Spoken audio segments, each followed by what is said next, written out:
নিয়েই তো করছি। পরামর্শ করেই তো করছি। জি ভাই। এর বাইরে আর কিছু করার নেই। না ভাই। এটা আমাদের গাঁথনি হবে। জি। এই যে ঢালাইটা, এই যে লংটা, জি। হ্যাঁ ওয়েস্ট ওয়াটারে। হ্যাঁ, যদি এখানে বেসিং দেয়, বেসিং দিবে ওয়াল হ্যাঙ্গিং, মানে ওই প্যাডেল দিতে পারবেন। জি ভাই। আচ্ছা, এখানে একটা ছোট বাথরুমে না দিলেও হবে। আর ঢালাইটা এই যে পাইপের উপরে দিছো না, জি। কালকে তো ঢালাই দিয়ে শেষ করতে পারো না। না। আজকে এটা এনে 2 বা যাই লাগে এই পাইপের টপ বরাবর গাঁথনি কর, ঠিক আছে। কইরে এটারে ঢালাই দিয়া লাগবে, ভালো ফিলিং করে 2 ইঞ্চি ঢালাই। ঠিক আছে। আর বাইরে একটা ধাপ হবে।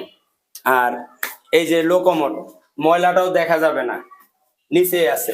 এই যে আমি 5 ফিট আছি হাইট, তো বাঁচবে না, কিছু করার নাই তো, স্বামী বিদেশ, কথা বুঝছেন? ওই যে মলের অনেক নিচে আছে, ওয়েস্ট ওয়াটারও অনেক নিচে আছে। তো লং ট্রাপ এই যে কাইটা যদি না দিতা তাহলে আরো কিন্তু হাইট হয়ে যেত। জি ভাই।